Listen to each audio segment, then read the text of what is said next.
Thank you very much to the Brass of the Potomac for starting our concert off with a beautiful sound. And thank you to all of you for attending this concert on such a beautiful day. I always worry on Evensong days when I see good weather, particularly following bad weather, because it means that I feel my own temptation to be out there, and I can sense that there may be others feeling that way too. But here we are in this beautiful space to listen to this wonderful music, and we're most appreciative that you are here. And of course, that we have such a wonderful ensemble to play for us. Before we continue with the concert, I want to just give a little bit of an introduction to this place. You are, of course, at the Spencerville Church, and at this season of the year, at the moment, we are having some meetings here. So if you're interested in more than just music, if you would like to learn more about this church, and if you would like to attend some meetings on various biblical topics, you can find some information at the welcome desk. We'll certainly be willing and happy to provide that for you. The next one is, of course, tomorrow night. The Brass of the Potomac won't be playing tomorrow night, but nevertheless, I think I play a little prelude on the organ just to kind of placate the people. So it's a wonderful thing to have this music here and to have all of you. And right before we begin, or before we continue in our concert, would you bow your heads with me in opening prayer? Heavenly Father, bless us as we experience this music this afternoon. Thank you for your many, many gifts to us, for the gifts of life, for the gift of fellowship, and for the gift of music. We are eternally grateful. Bless us now as we experience this music, as those who play for us play it, and may it be something that will uplift us in this week and in these months to come. I pray in your name. Amen. Thank you. Welcome to the brass, to Steve Bulla. I will say one word. I get little pieces of inside information based on being the person who's chief cook and bottle washer. In this case, I made your programs. The copier made them, but I laid them out. And I also am going to be doing some directing in the back, so making sure that the camera is aimed at the right person. So I asked Steve Bulla if he would send to me PDFs of the scores that will be on the program. And which he did, so I can follow along, which is exciting for me. But then I was making this program, and I see that in all of these cases, he's listed a composer, but what you don't see there is that he is the arranger for just about all of these pieces, I think. And he's also understated his presence by not really putting a bio in. But you are in, if you were a band person or a wind ensemble person, you would recognize and know that you are in the presence of royalty here with Steve Bulla. So I'll let him try to talk his way out of that, but it's true.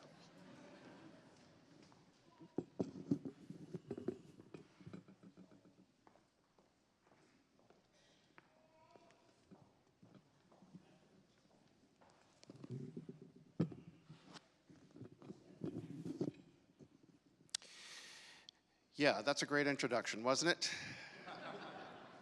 I wish I had as many stories about Mark, but I can't, and I'll be fair and just accept that graciously. And we are thrilled to be here. This is a wonderful brass ensemble that sits before you. If you've not heard them before, you're in for a real treat.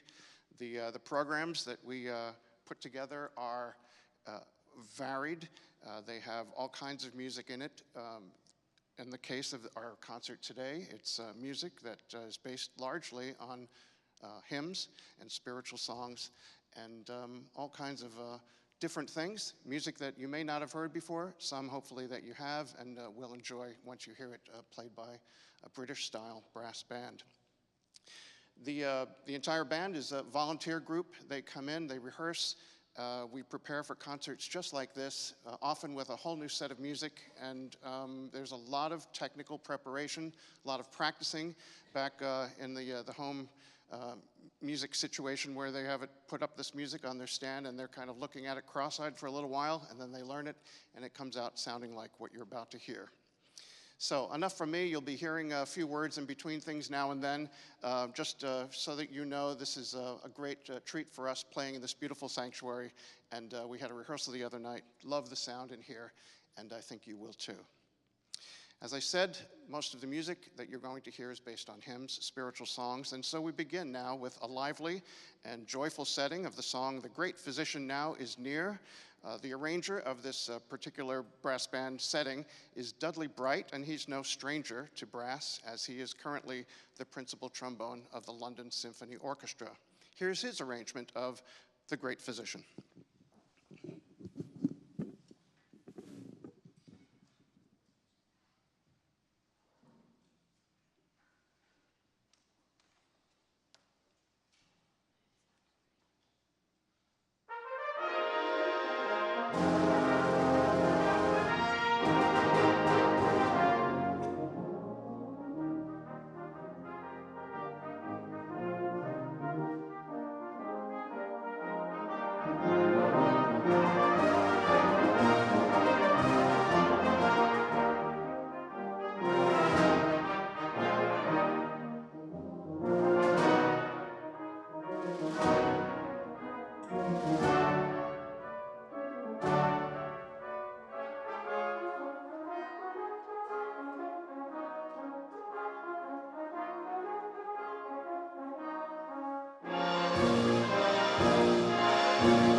Thank you very much.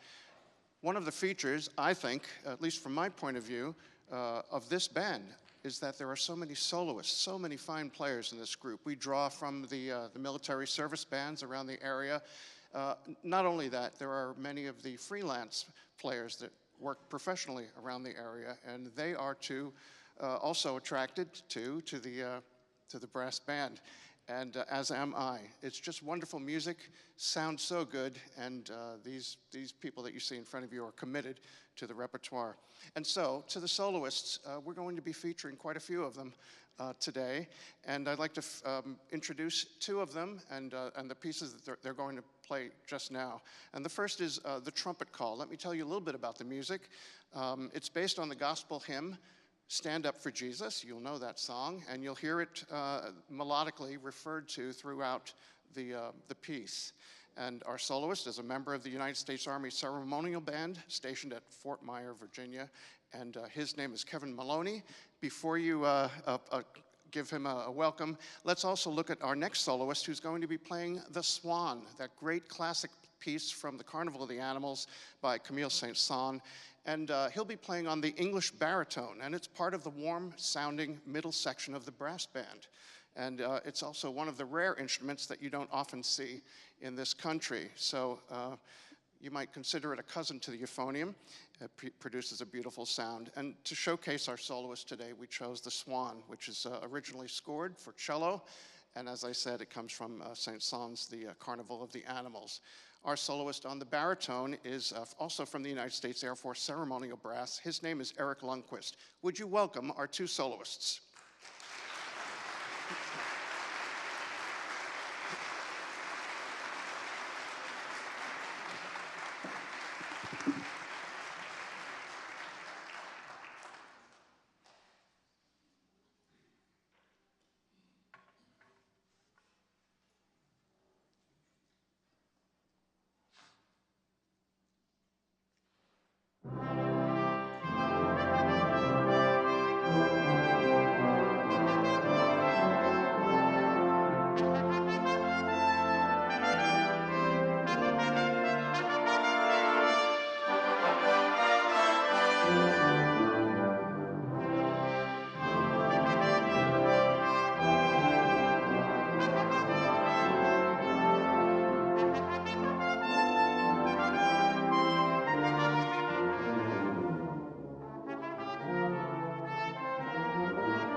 So much musicality, both soloists playing different sides of the spectrum, technical and expressive writing there, and really letting you hear the instrument sing in so many different ways. And that is not just pick up the horn and play. That's just a lot of musicality and musicianship and hard work that goes into playing a brass instrument in that way. As the seasons go, we find ourselves well into the deep of winter just now, although, what was it, 56, 61, something like that? Yeah, surprise, but the good news, of course. But with the Christmas season not too far behind us, I thought it would be nice to add our own wintry mix to the selections on the concert this afternoon. So we're going to start this little section of two pieces. Here, the first one is called A Great and Mighty Wonder, and it's a beautifully crafted set of 5 carols from Europe. Maybe not all familiar to you, but certainly as the music opens at a bright tempo, I think you will recognize the carols. But however, when the music slows down, I wanted to point out an attractive lyrical melody known as A Maiden Most Gentle. And it has its origins in France. Beautiful little carol that they sing around Christmas time. You'll hear that tune featured first in the horn section in the middle of the band, and later in the highest register of the euphonium when it comes that way, that beautiful melody. Following this, the tempo speeds up, picks up, and draws to an exciting conclusion to this piece, A Great and Mighty Wonder. And then we'll follow that with quite a contrasting winter tune, and it's actually called Midwinter.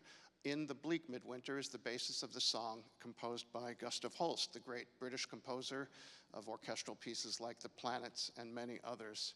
But this is a song that he wrote, an original melody which actually became a part of the English hymnal in 1906. It's based on a poem that begins like this. In the bleak midwinter, frosty wind made moan. Earth stood hard as iron, water like a stone.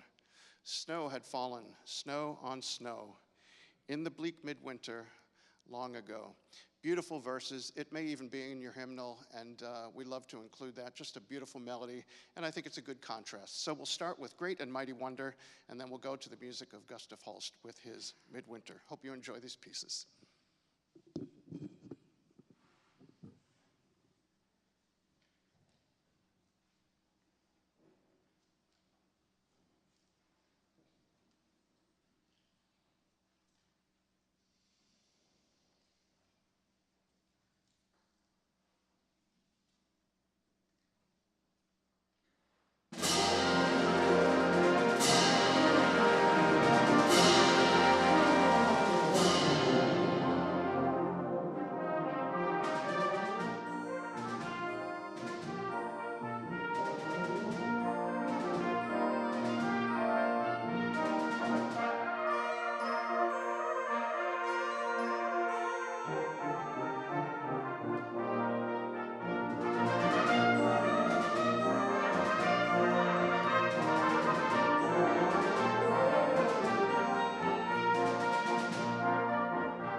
there's our wintry mix.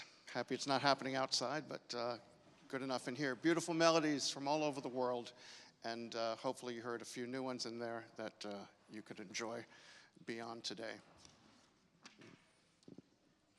We're going to finish our first half and with this next piece, a rather extended romp, and perhaps the title will give you sort of an idea of why. It's a challenging but lively work. Lots of humor from this composer, Joseph Turin. He's a fine composer, pianist, all-around guy, conductor as well. Lives in the New York City region, works around that area. I actually think he lives in northern New Jersey, but he's a friend to many of us that know his writing, and his music gets played around the world. Fortunately for us, he happens to write very well for the brass band. He has based this piece that you're about to hear on Psalm 118 that says, "This is the day that the Lord has made. Let us rejoice and be glad in it." So, just to reiterate a little bit of what you're about to hear, there'll be lots of playful banter around the band, lots of playful rejoicing, I should say, on the outer sections of the piece, and then in the middle, an expressive, slower tempo filled with warm gladness, if you will, as the composer sort of illustrates his impression and his take on Psalm 118. So he just simply calls this "Rejoice and Be Glad." Following that, we'll take a brief 15-minute intermission so the players can rest their chops a little bit, as we say, and be ready for a very full and exciting second half of the program. So brief intermission following this. Please feel free to come up, say hello, and we hope you enjoy Joseph Turin's "Rejoice and Be Glad."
At this time, we will take an intermission, about 10 minutes or so. There's lots of things for you to do beyond the ordinary and the unmentionable. You can sign up for our mailing list, for one thing, and we would love to have your information so that I can send you emails. And I'll make sure that there are cards back there. So if you're not on our email mailing list, please make sure that that happens today. And then, of course, there's information about the other events and meetings that are taking place here at the Spencerville Church. So we'll see you in about 10 minutes. Thank you.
What do you think so far?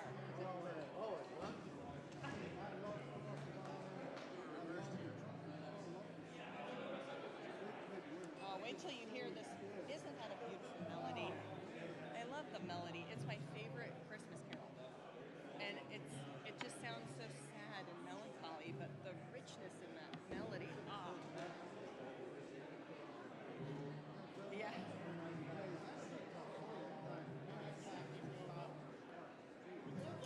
Yeah. Wait till you hear Quicksilver. That's the next tune. It's two cornets, and they're dueling, and it's just superb. It's really fun. It's the Hand Me Down My Silver Trumpet, Gabriel, and they're just all over the place, and just fantastic. That's a great one. And then Hymn to New England is a new piece that John Williams wrote, and Euphonium Fantasia, Steve wrote. This guy just knocks the socks off. That was the baritone. That was the, yes. There's only one kind of baritone.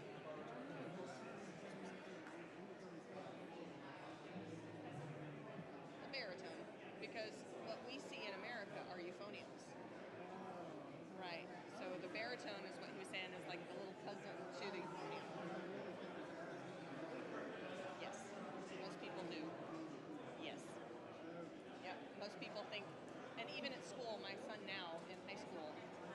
audition him for a baritone. He's like, I play a euphonium. There's a difference. Do you want me to bring a baritone? Because I got one of those at home. But they just don't know. So in a concert band, it's always a euphonium. But sometimes the part is written for baritone. Usually, if the person has an English or a Anglo background, they'll write for baritone. Isn't it gorgeous? So that baritone with the horns kind of brings together the high brass and the low brass. We're what they call the middle band, and it's the horns and the baritone. Yeah, and with the flugel on top. So it kind of just weaves together, and we pass things off. Yeah, right in the middle, right in the sweet spot. Yeah. Yes. Yes. And we pass things.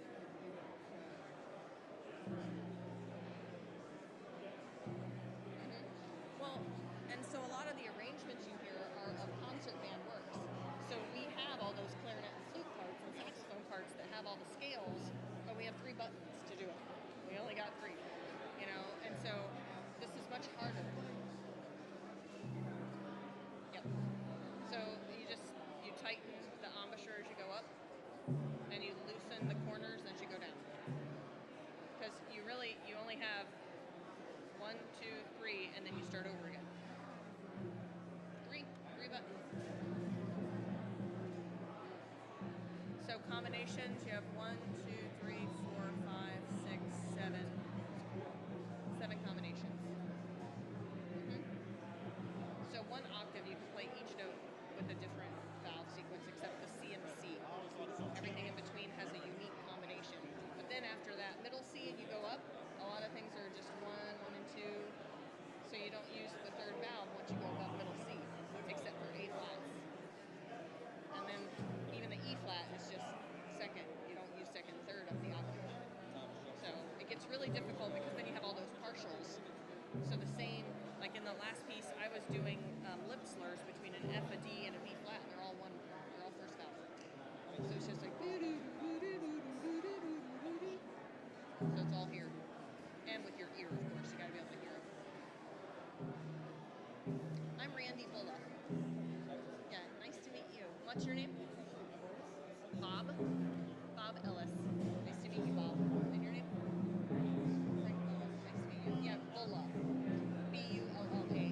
I'm his wife. I'm that guy's wife. So I'm the principal in the horn section. Oh, no. I wish I owned a restaurant. Bulla.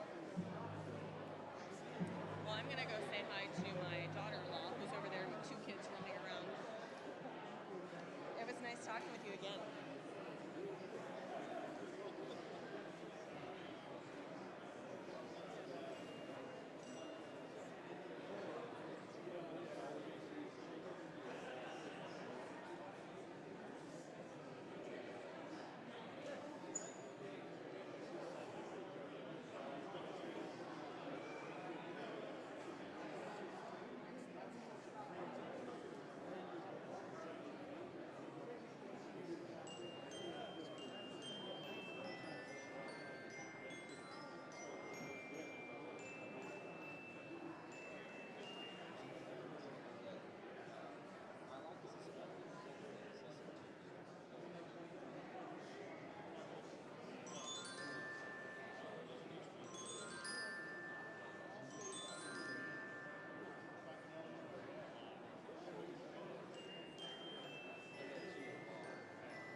I'll make.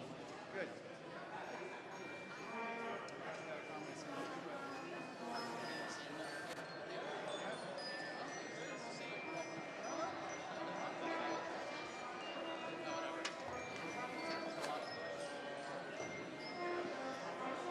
As the band is coming back together, I'll invite you to take your seats.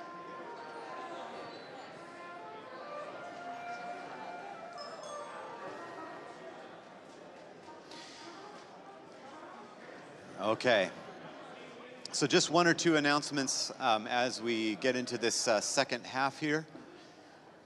The first well, they're both equally important, so I guess I can't put any order on them. But one is that we will have CDs of this group, or this group will have CDs of themselves that will be for sale at the welcome desk after this concert this evening.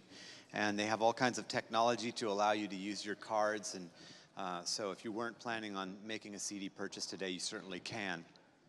And they're wonderful discs, actually. This group is, as you have heard, something that would be worth taking home with you and listening to more of. The second announcement is we will have a reception, as is our custom, after this concert, and I know it's wonderful.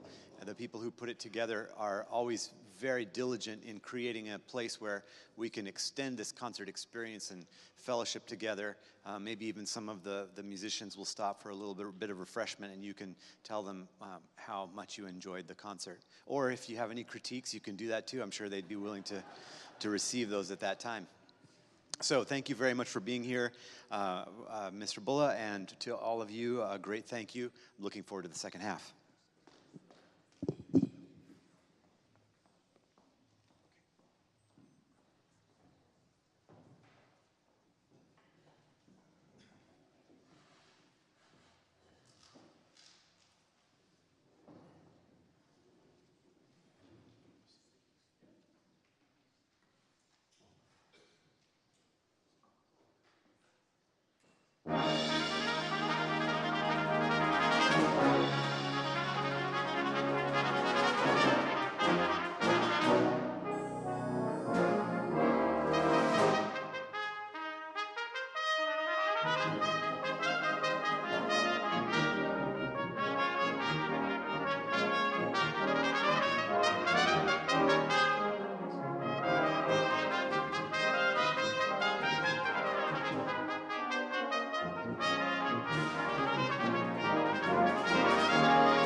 And there we are. Hand me down my silver trumpet. The composer calls it Quicksilver. And our two soloists, fantastic. Dave Haglund and Barrett Newman. Give them another hand, please.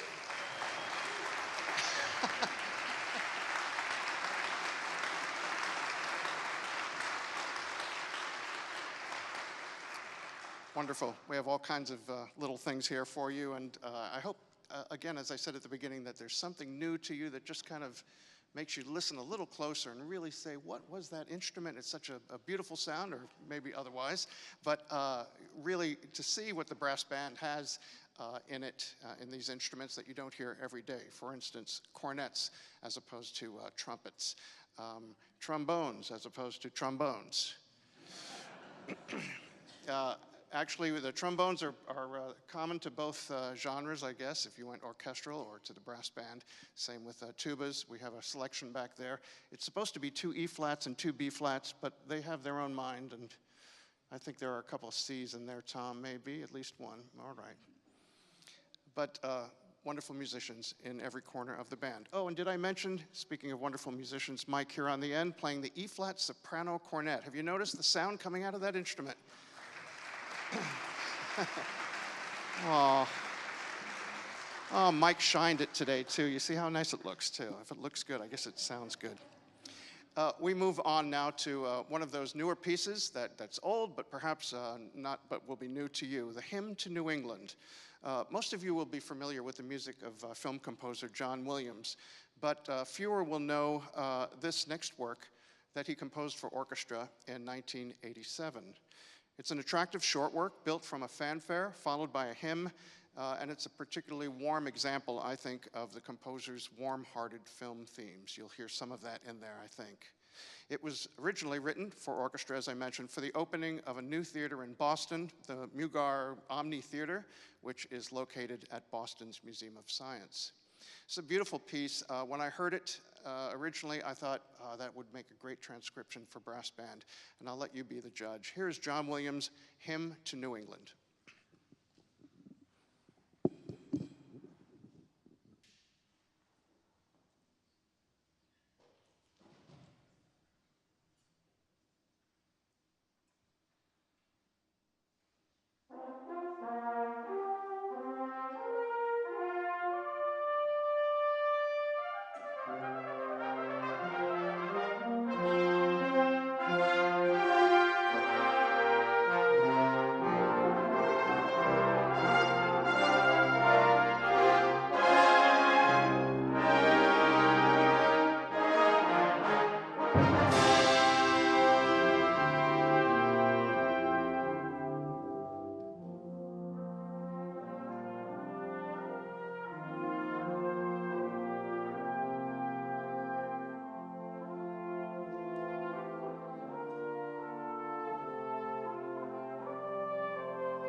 Music of John Williams.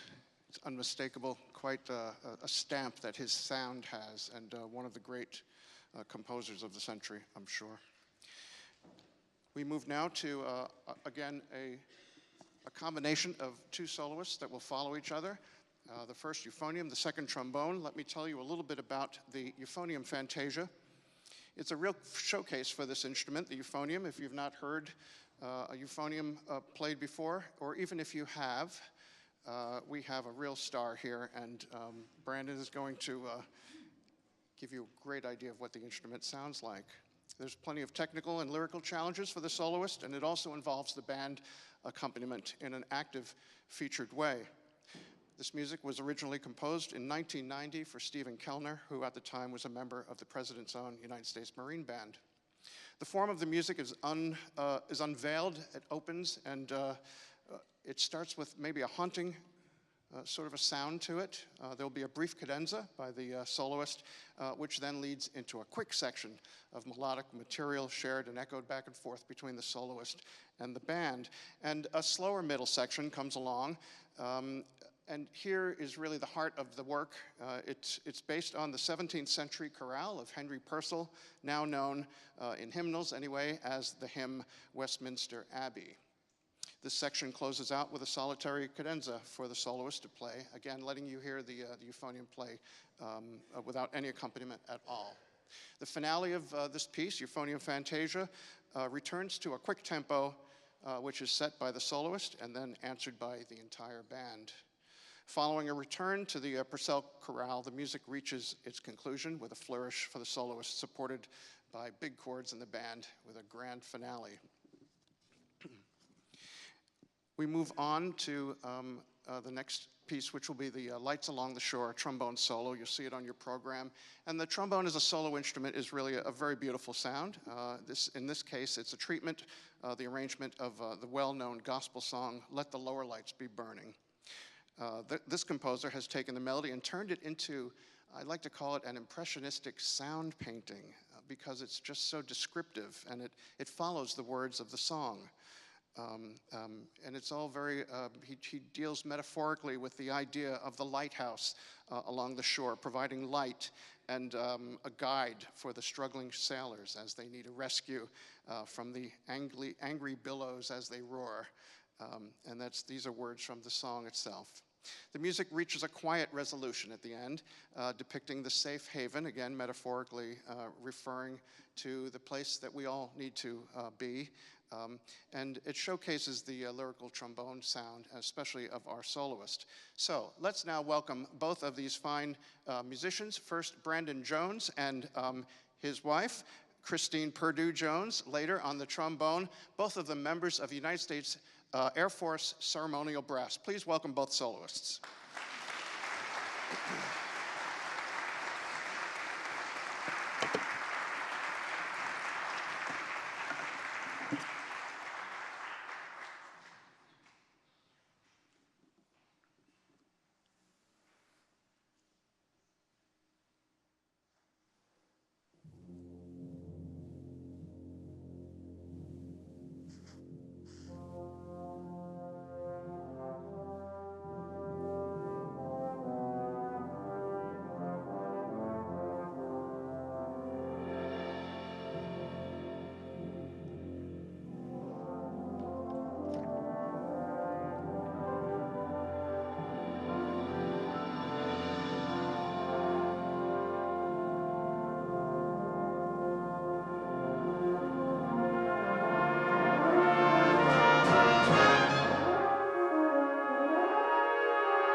Thank you, Brandon. Thank you, Christine.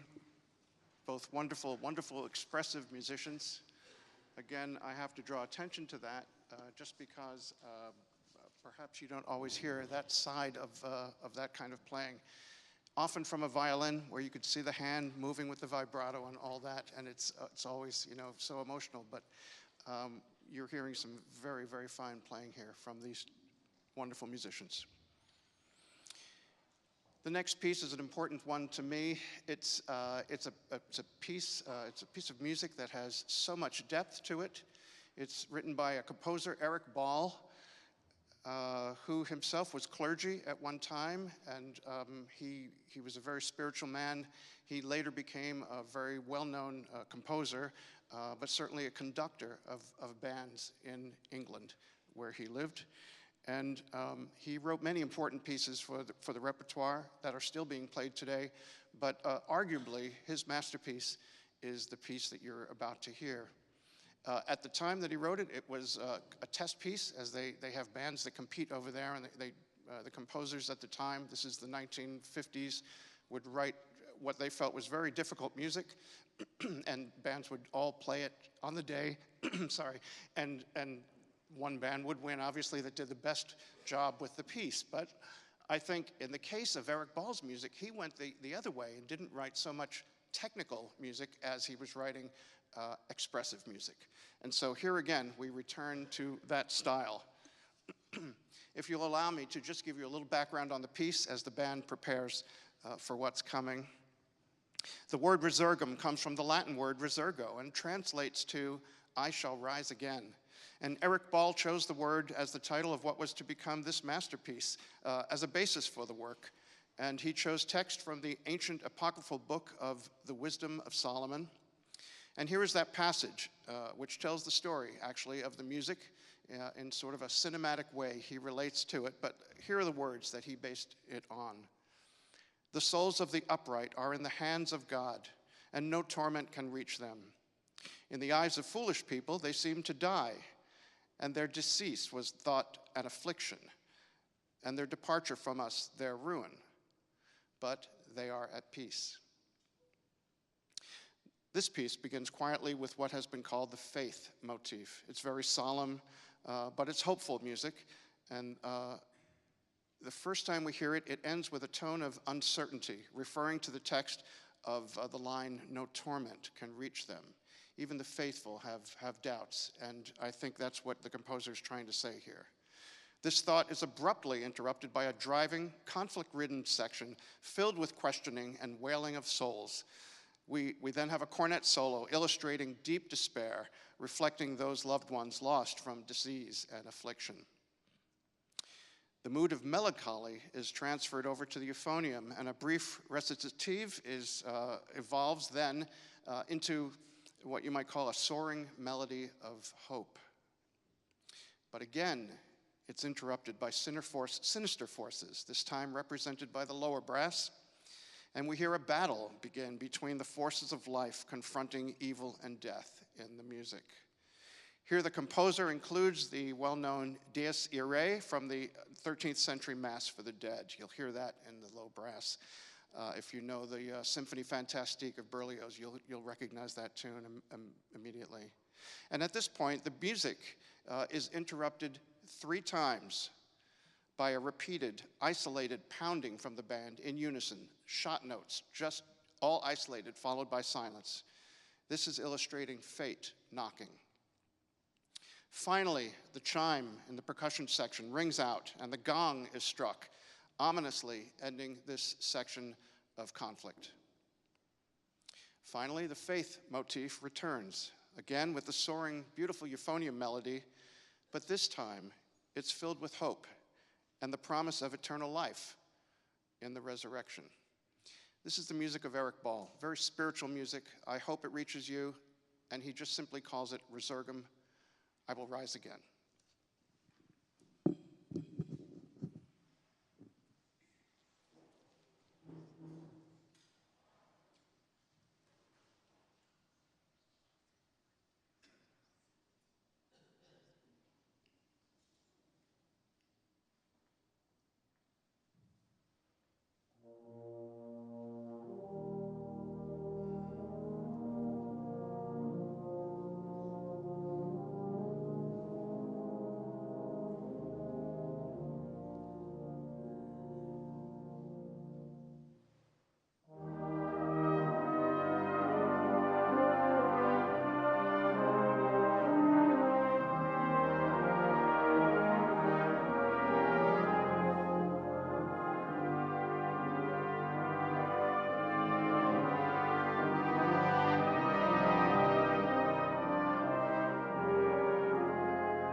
It's exhilarating and it's exhausting at the same time.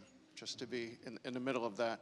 I'm so proud of the way these people play. I wish there were more rehearsals, but for what they've just accomplished, I'm so grateful. Well, as I love to say, and now for something completely different. We're going to conclude the program, this concert this afternoon, with a piece called Dance Before the Lord by another wonderful British, actually he's Scottish, composer who writes quite a bit for brass band. It's a lively festival arrangement based on Graham Kendrick's song, Jesus Put This Song Into Our Hearts. And in this case, the arranger, Peter Graham, has transformed it into a lively Hungarian dance style setting. And you should be prepared to tap your feet and dance in the aisles if you like. So here's Peter Graham's Dance Before the Lord. Thank you so much for coming. We've had a wonderful time, and we hope you enjoy this piece here.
Thank you.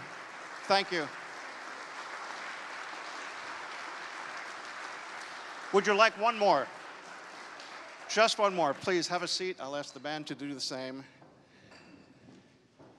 We do have one more ace up our sleeves, as the card players might say.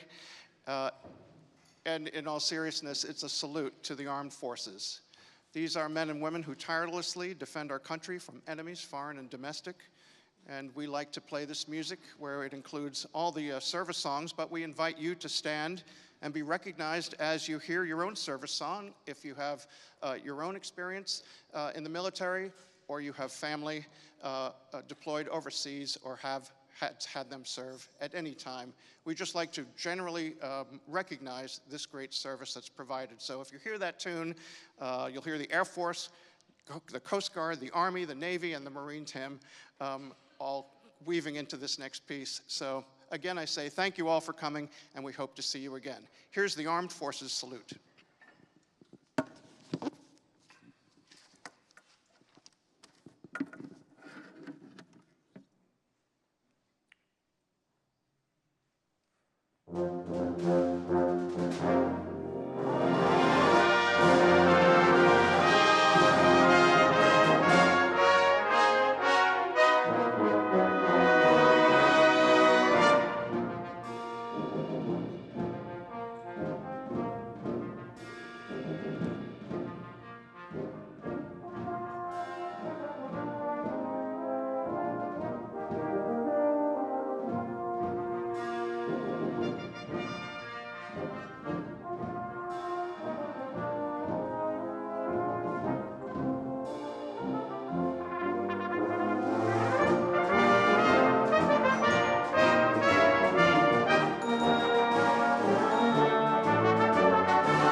Thank you very much for coming.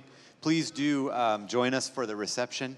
And thank you to the Brass of the Potomac and to Steve Bulla for this wonderful concert. I hope that you will. It seems like it's a tradition. Maybe we can see you again next year. So we're looking forward to it. Thank you very much for being here.